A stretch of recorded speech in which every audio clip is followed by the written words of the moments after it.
ఈరోజు మన ఇంట్లో టేస్టీ గుడ్డు ములక్కాడ పులుసు చేస్తున్నామండి. ముందుగా 2 ఎగ్స్ని వాటర్లో బాయిల్ చేసి పక్కన పెట్టేయండి.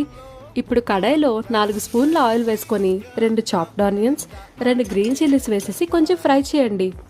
తరువాత కట్ చేసి క్లీన్ చేసిన ములక్కాడ ముక్కలు వేసేయండి.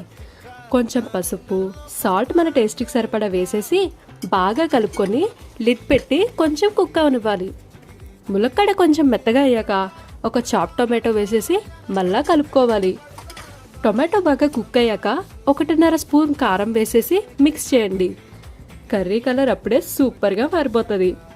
ఇప్పుడు 1.5 గ్లాస్ వాటర్ పోసి బాయిల్ రానివ్వాలి. తరువాత బాయిల్డ్ ఎగ్స్ పీల్ చేసి కర్రీలో వేసేయండి.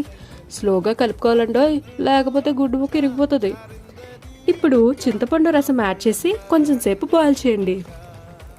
లాస్ట్లో కరివేపాకు వేసి 5 మినిట్స్ సిమ్మర్ చేసి స్టవ్ ఆఫ్ చేస్తే అంతే అండి, హాట్ గుడ్డు ములక్కాడ పులుసు రెడీ.